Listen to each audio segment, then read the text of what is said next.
See, to kind of get right into the face of the person I'm talking with. All right. I was thinking of a joke I heard about Houston. Somebody said, "Where you from?" The girl said, "Houston." He said, "Smells like." Okay. Oh. So, former Houston, or Houston-born, I should say, Doug Clayboune. Very nice to meet you. My pleasure. What is this joke about Houston? I read a joke in actually a screenplay, a book that I was working on, and the joke was, ask a girl, says, "Well, where are you from?" And she says, "Houston." And another guy says, "Yeah, it smells like Houston." And she says, "Well, what does Houston smell like?" And he says, "Money." You know, that whole oil business thing is great. Yes, I know. I'm so happy to have a chance to talk with you about Rumblefish, because you are the co-producer working with Francis Coppola, who is not able to be with us on this occasion. But this is, for Francis, a modest budget picture, is it not? It is very modestly budgeted. I think he wanted to do, when he did The Outsiders, he wanted to do a couple of films, you know, for a reasonable, you know, $7, $8, $9 million. And he did do both of these pictures, you know, within about 1.5% of the budgets.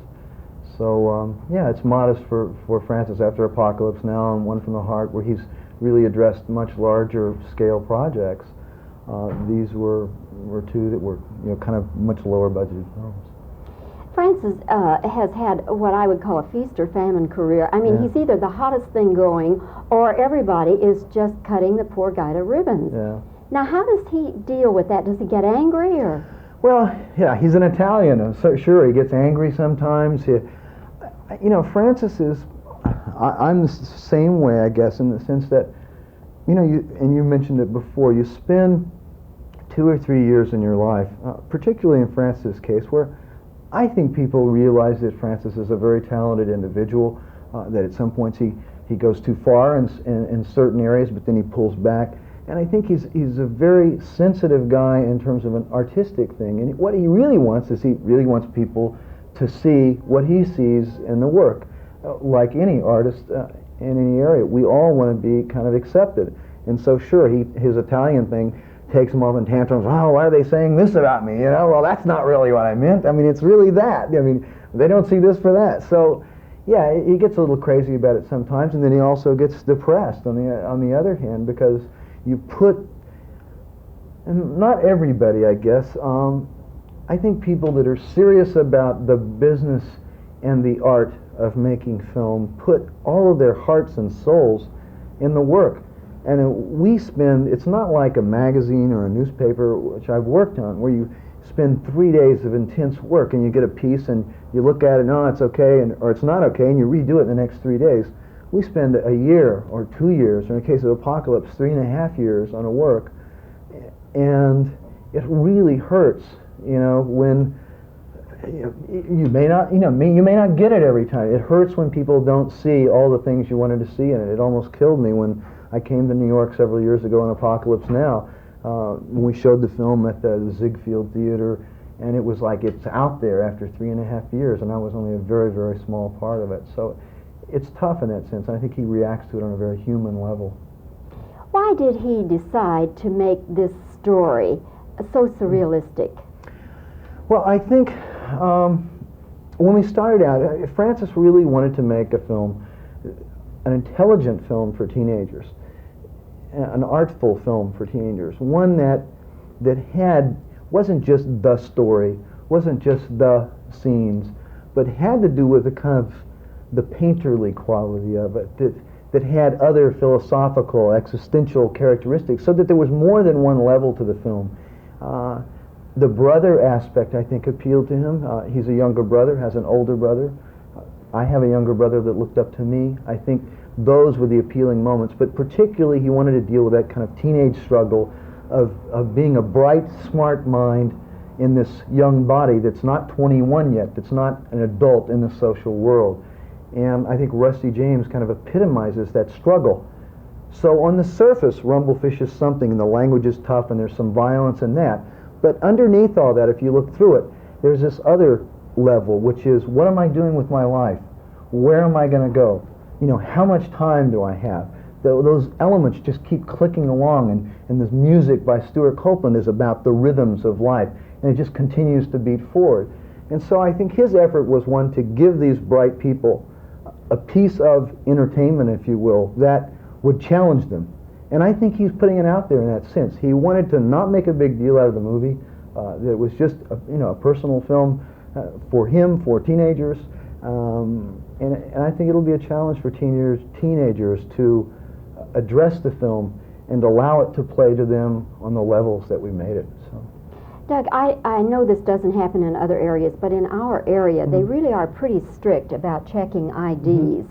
And because it is R-rated, a lot of young people who would like to see it won't be able to get in unless their parents take them. Yeah. So was that ever any sort of consideration that you might be sort of, in one sense or another, alienating the very audience you're appealing to? It's a consideration. I mean, I hope that maybe we should do the TV version too, which is without the language. But the actors were given a lot of freedom in this to kind of internalize the dialogue. And what they came up with is with a lot of language, a lot of tough street language in the film.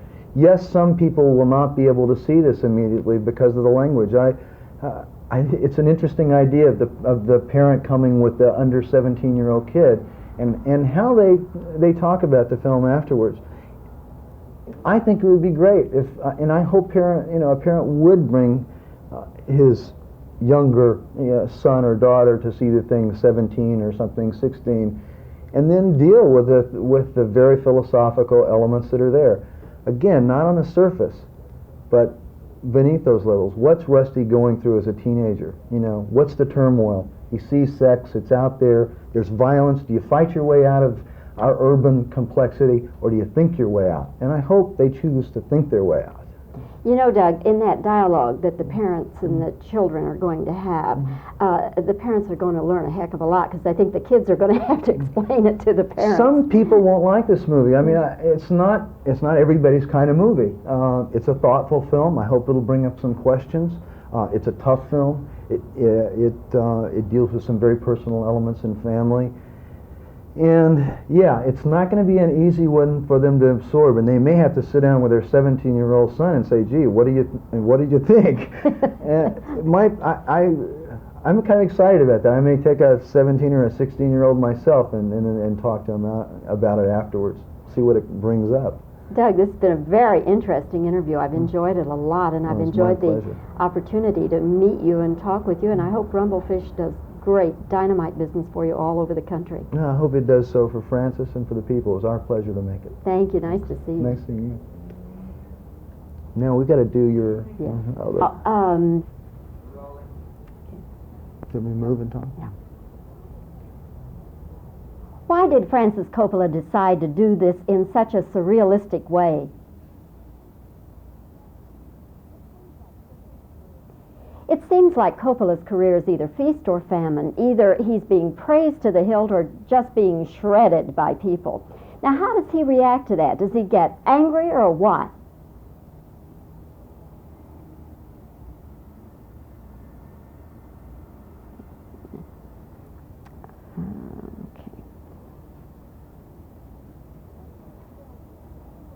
Is this film in any way at all autobiographical for Francis?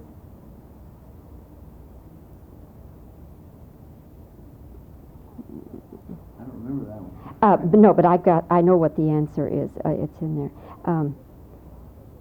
The fact that this is an R-rated movie just automatically wipes out some of the very people you're trying to appeal to. Is that a consideration for you?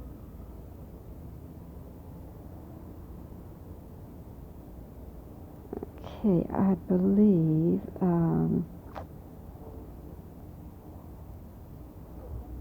yeah, I think that'll get it. Oh, let me give you just some reactions. Just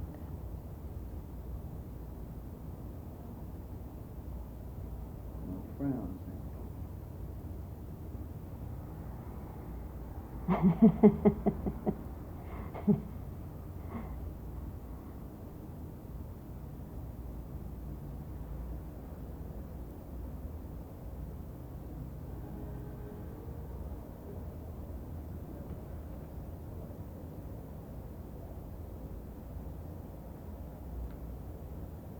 That should do it.